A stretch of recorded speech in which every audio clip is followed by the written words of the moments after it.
Bonjour à tous, aujourd'hui on s'intéresse aux salariés détachés à l'étranger et comment ils peuvent bénéficier d'une exonération d'impôts sur la partie de rémunération en lien avec leur activité à l'étranger en France. Donc on va voir tout ça en vidéo, c'est parti.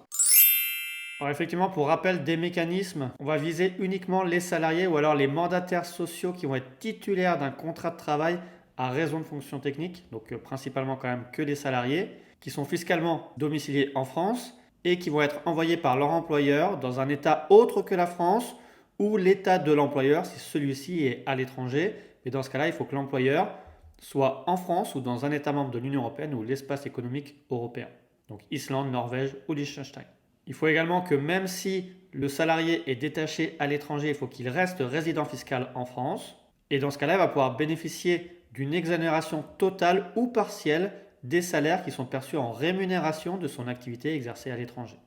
Et là, ce qui est intéressant, c'est que peu importe que la rémunération soit versée en France ou à l'étranger, et que cette rémunération soit versée par l'employeur potentiellement en France ou dans l'espace économique européen, ou l'une de ses filiales, qui peut être elle-même à l'étranger.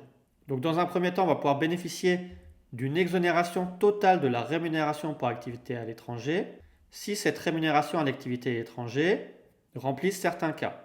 Soit que la rémunération de l'activité à l'étranger a été soumise à l'impôt sur le revenu qui est au moins égal aux 2 tiers de l'impôt que cette rémunération aura supporté en France dans l'état d'exercice de l'activité.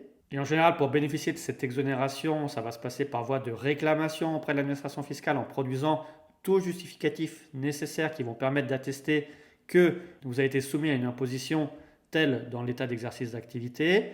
Également en vous procurant une attestation employeur qui va mentionner de manière distincte la partie de votre rémunération pour activité à l'étranger et votre avis d'imposition locale. Ensuite, par principe, vous aurez un sursis d'imposition qui va s'appliquer sur les années suivantes. Donc ça, c'est le premier cas possible. Sinon, il y a deux autres cas qui sont en lien avec l'activité exercée durablement à l'étranger, mais sans lien avec une imposition quelconque à l'étranger.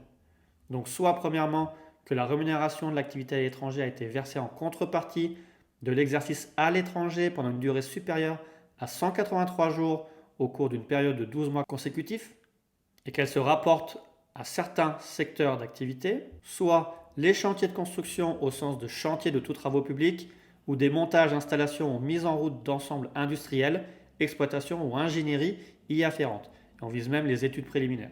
Ou alors on vise des activités de recherche, y compris la prospection ou extraction de ressources naturelles, type produits de sol ou sous-sol.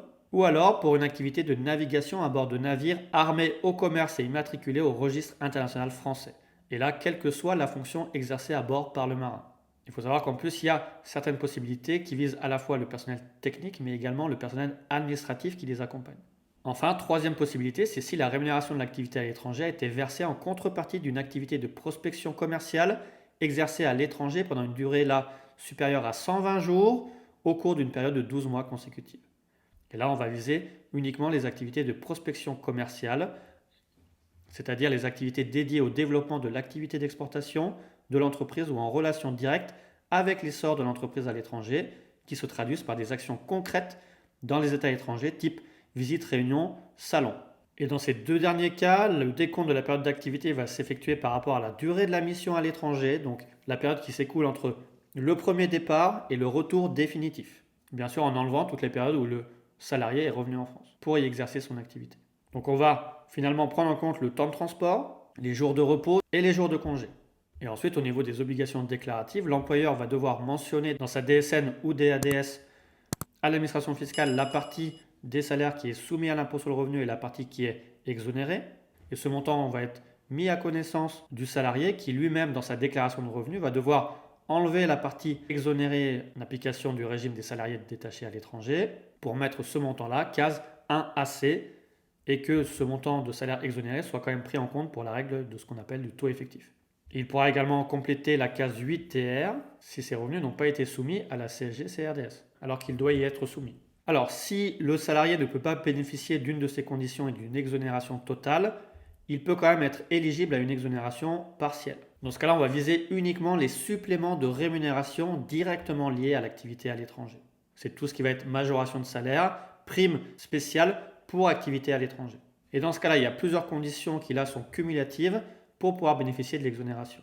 À la fois qu'elle soit versée en contrepartie de séjours effectués dans l'intérêt direct et exclusif de l'employeur, donc on vise bien des raisons professionnelles, être justifié par un déplacement nécessitant une résidence sur place effective d'au moins 24 heures dans l'État étranger, et là on exclut les temps de transport. Il faut que le montant du supplément de rémunération soit déterminé avant le séjour à l'étranger, donc soit sur des ordres de mission ou dans des avenants au contrat de travail par exemple.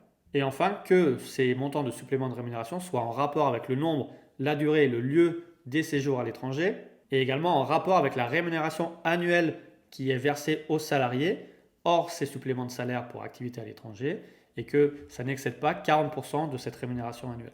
Et depuis un arrêt du Conseil d'État, on dit bien que ce plafond de 40% se calcule sur le montant global de la rémunération annuelle hors supplément de rémunération.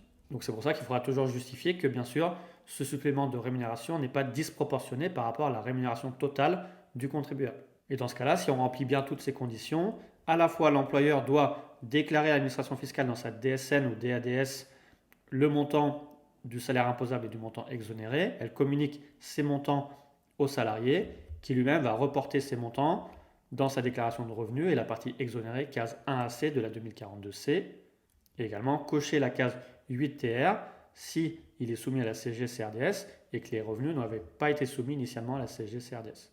Donc voilà, on a fini sur les explications en tant que telles du régime de l'article 81A du Code général des impôts, salariés détachés à l'étranger. Il faut faire attention que cette exonération n'est pas cumulable avec l'exonération qui existe pour l'activité à l'étranger au titre des salariés dits impatriés. Et on vous renvoie à toutes nos vidéos explicatives sur le régime de l'article 155B du CGI au titre des salariés impatriés, qui offre effectivement pour eux une exonération au titre de la prime d'impatriation et également une exonération pour l'activité exercée à l'étranger. Ce qui fait que finalement, si vous êtes éligible à la fois sur le mécanisme des salariés détachés à l'étranger et également au régime impatrié, il va falloir choisir lors de votre prise de fonction ou la première année d'application du régime, quel régime vous souhaitez mettre en place. Et ça sera une option irrévocable qui va se faire dans votre déclaration de revenus, dans la rubrique Information, mention express. Donc voilà, on a terminé sur l'explication du régime des salariés détachés à l'étranger et comment bénéficier de l'exonération fiscale. On reste bien sûr à votre disposition pour répondre à toutes vos questions en commentaire. Merci et à bientôt.